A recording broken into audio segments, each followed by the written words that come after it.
All right, welcome back. We got one last episode and we will be done actually assembling the block. In this episode, we're going to go over your flywheel bolts, and making sure your timing on the block to the cam is correct, and what you can do if that isn't correct and you made a mistake somewhere down the line, and obviously the adjustment of the valves. So with that, let's get started. All right, now that we got everything ready to go, we just got to do some final assembly. And that would obviously be the covers for the cam covers. We got a couple of cam covers here. We got that cam cover, and we have this cam cover. They're just a gasket and some bolts. But the one that's actually a little special would be this cam cover that goes right here. That one. Normally, on a 12 bolt head, you have, this is what your standard cam button, as we call it, goes, and it goes right into here, and then you screw it in, and then it leaves you just hard plastic piece because it rubs against the cam cover here. So what you do is you'll bolt all this together, you'll put the cam bolt in, and then you'll fit this, and you'll try to make sure with a feeler gauge that you go in there and there's a gap there. Well, what we've done here is, because this is a 10 bolt, this is a solution that people have had to come up with. The problem being is, what we're really talking about is that this cam will walk back and forth. In the motion of the motor, the cam from here to the back is not actually secured by anything other than the bearings and this chain. And this chain will walk back and forth, back and forth. And you don't want it to walk too far. So they came up with this solution. Well, on the 12 bolt heads, this is thicker than on the 10 bolt heads. So, or actually, yeah, it's thicker. So it sticks out this far. So it sticks out a little further like this. And that's why the cam button works. In this case, I can't use that because this is a 10 bolt head. So what I did is I used a special little piece that I came up with. A set screw with a brass tip. Same purpose, the brass will give up before the steel does, and that's one solution I have come up with. The other solution that others have come up with is this. This is a cast aluminum piece with a set screw, and you put it in there, and then you just set your screw. And that's one option. The other is this piece here that has been made out of billet aluminum, again with a thread and an Allen bolt. You put it in here, and again tighten it down until it works. Now if I were using the plastic button, it would be fine, but in this case I only have a couple of these, and this motor I wanted to keep more stock looking for what we're doing, so I wanted to use a stock cover, and that's what I did in this case. So in this case we had that along with the gasket, and I screwed it in until it was absolutely perfect. And right now there is a gap in there. It's a small gap, and you can crank the motor over and find out exactly how much this thing moves, and play with that a little bit. But yeah, that's the timing. That's the deal with these funky covers and what's going on here. And again, it's another 10 bolt 12 bolt thing. This works perfectly fine on every head out there other than these early 10 bolt heads. So just happens to be in this case I'm using a 10 bolt head. So with that, we're done on this part. Let's adjust the valves. The motor is assembled, and it's time to adjust the valves. But before we adjust the valves, I wanted to do a double check, because on a normal engine stand you can't get your flywheel, and on the Opel our timing marks are on our flywheel itself. So as you can see right here, we have this is your flywheel, and it has a mark right there that I highlighted with a couple of red lines. And what you'll notice is that this gap and this gap are a little different. This can only go on your crank in one way because the bolt pattern is not symmetrical. So that has to go onto the crank here and be bolted on bolts. This is a 1.9 flywheel bolt. This is your 2.4 flywheel bolt, and this is your 2.3 turbo diesel flywheel bolt. Now the main difference with these is thread pitch. This one has got a 10 by 1, and these are 10 by 1.25. So you can't interchange them. You definitely have to make sure you use the right bolt for the job. All right, now I flip the motor over so I can show this part easier. We have the boss here on the inside that has a little pin that sticks out, and that's what aligns your flywheel ball to do your timing with. It's in the back of the block, which is a little different for most motors. We also went over the oil galley plug that we put in earlier during the prep of the block, and also your pilot bearing for your manual transmission. What I've done here is I put spacers on my engine stand so I could fit the flywheel on, because normally you don't have to flip your flywheel on. I felt it better to show it here now because of where we're at the building process, so you can actually see how it all kind of goes together. This is the mark that you will line up with your timing light, and it aligns with the pin that comes off of here. Right now this one's missing. But with that, we have everything at TDC because we just got the head on, and we're going to line this up here, and we're going to bring this over to, so it's aligned at TDC as well. And we should, at that point, see the bolt holes line up correctly, because as I mentioned, this is not typical. This is an asymmetrical bolt pattern, so it's only going to go together one way. You'll always get that one bolt, like I just got right here, but getting the other bolts will sometimes be a problem. As you can see, I got that one on there, that one went in, that one went in, and so forth, and so on. All right, getting them initially tight, and now I'm going to take my double offset 19 and my torque wrench, set at 42. You hold your front pulley bolt, and then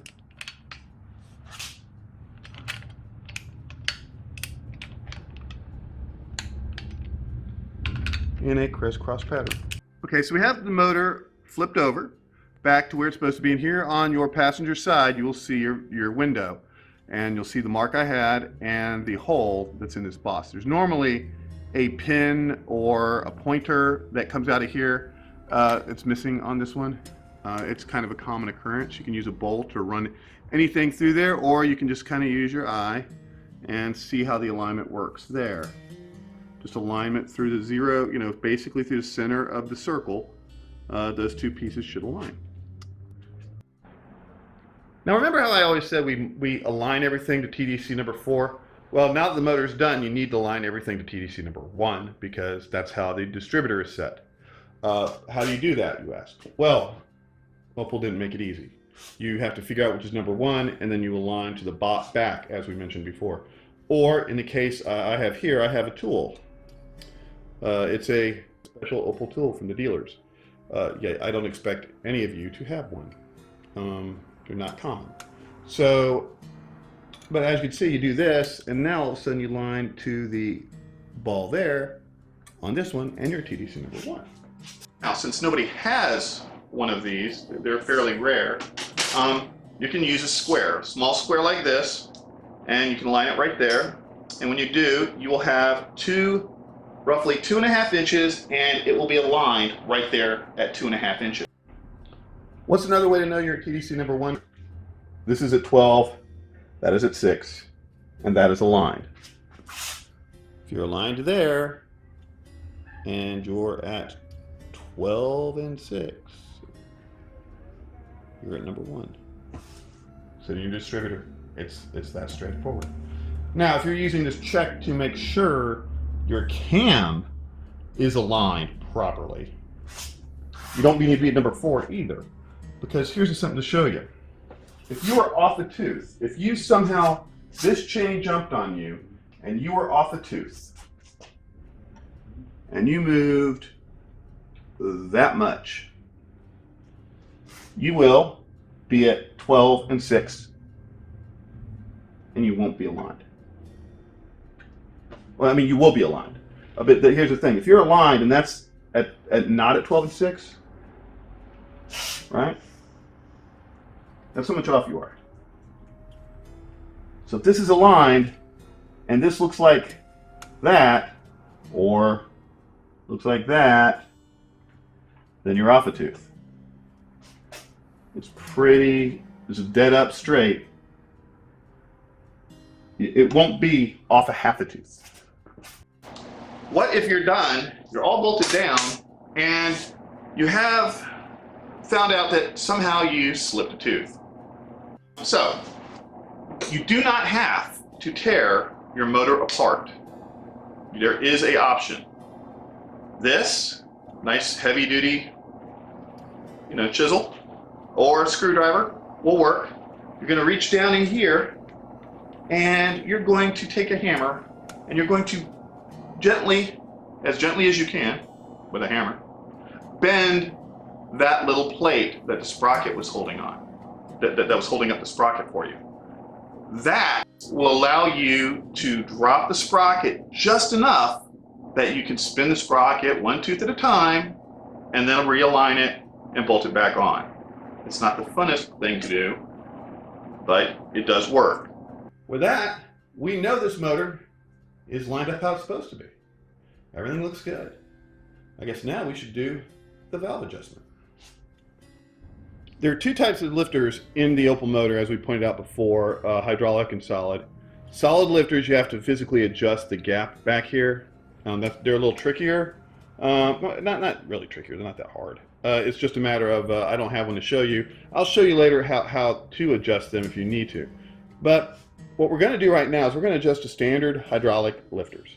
And what you're going to do is take your 19 millimeter on your engine, and you're just going to crank these over. Crank the motor over. And you're looking for number 8 to come up. The shape of the can is an egg. And when number 8 goes up, right there, as you're just seeing right there, number 8 goes up, that means number 1 is as low as it can be. It's on the base of the can. And at that point, you're trying to find your 0, right when it starts touching. And you can see right here, you just hear it. Just wiggle, wiggle, wiggle, wiggle, wiggle. Just hitting your socket.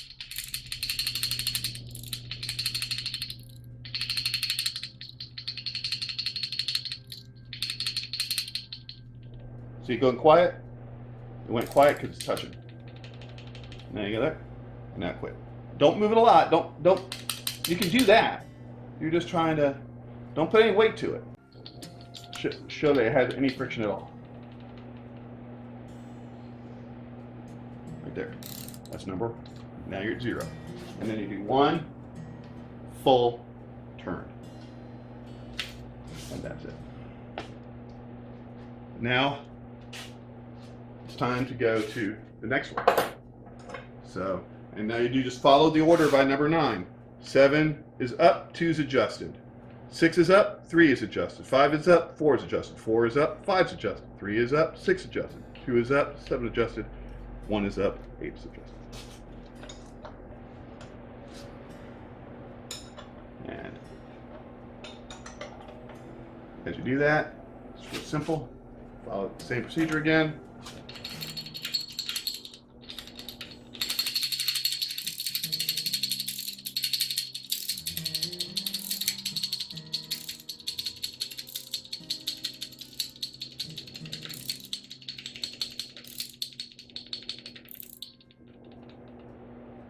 There you go. 1. And look to see if they're the same. No, yours might be shorter than this. It all depends a lot on how long your rocker studs are, which version of rocker stud you have, which rocker nut you have, things of that nature. So don't always go by this, but what I do look for is consistency, one after the other. Because as long as my rocker studs are the same length, and I can look at the same type of rocker nut and see that it's in the same place, then we should be good. All right, adjusting solids versus hydraulics. Well, the real big difference, obviously, is in the name. So this is a solid. As you can see, this is one casting of metal. It's just a casting, and there's no moving parts. This is a hydraulic lifter, and the hole right there is for oil to go in, and the bottom here pushes down and spring loaded, and it has a cushion, so it makes it quieter. It was part of the reason they created them. So you have to adjust these different than these, and well, there's a big reason, as you can see right there, for it. You have to leave the gap. There's no cushion, so the gap has to be given here to create a little bit of cushion. So with that, let's look at how you adjust solids. With the solids, the same thing. You start with the same way. You slide it into the hole. Then once it's in there, then same deal. You lube your parts here. Put a little lube on the tip there. Put a little lube there. Lube, and of course the lube in our ball and socket. And you slide it on.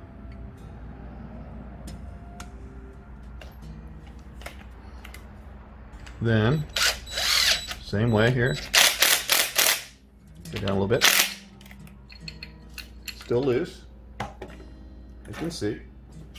Alright, and it's loose. And what you're trying to do is you're trying to get that gap right there.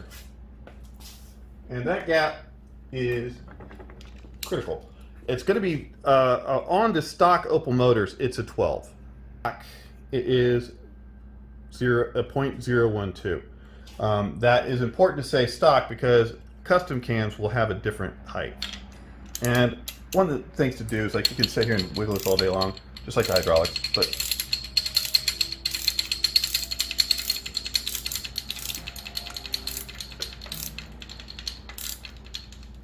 okay, you hear it go quiet, so now you know it's tight, and it is. So you've got zero clearance. There's no way to get that in there. So you loosen it up a little bit until it slides out. And it slides in and out. And again, notice there's no movement of your rocker. Once your rocker lifts up, no movement. If you go a little bit tighter, doesn't take much, you can start feeling it grab. And that's where you want it right now. It's grabbing, but it's not moving. You can feel it on both sides. And that's where you're at when you're doing the solid lifters. It's that simple. And the gap is very important, and make sure that your gap is either at 12 or, in the case of the custom or performance cams, it could be different, it could be bigger. And that is it. That is pretty much how to adjust your valves. The next option to adjusting your valves is once you've done the static run and you've broken in the motor, you may hear noisy lifters. You may hear noisy rockers. The way to figure that out is that you go and run it. You do a hot adjustment. That's a little trickier and a little messy, which requires one of these special babies. Nothing fancy about it. It's an old steel valve cover that's been used a sawzall to it and cut the middle out. It's so you don't splash oil all over everything. And then you run it up and down until the noise goes away. And once the noise goes away, then you're going to be good. I only tend to run these if I'm having trouble on a particular lifter during break-in. That's giving me issues, and I just want to make sure I find it. The other thing you need to do too, after you're all done, is I will come in here with a cold chisel. I'll run right here and tap it. And then I'll do it to the back side as well. That is to keep your rockers from trying to back off and making you have to go back and adjust them again.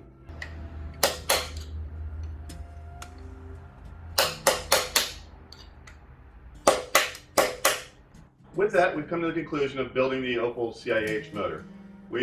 Hopefully you found that interesting and helpful in building your motor, and we have more coming. We were going to be breaking this motor in and assembling it with a 2.2 fuel injection. So if you're interested in that, please subscribe and you'll get notified when that's coming up. It should be fairly soon. So thank you very much, and I appreciate you guys taking the time to watch my videos, and I hope they've been helpful.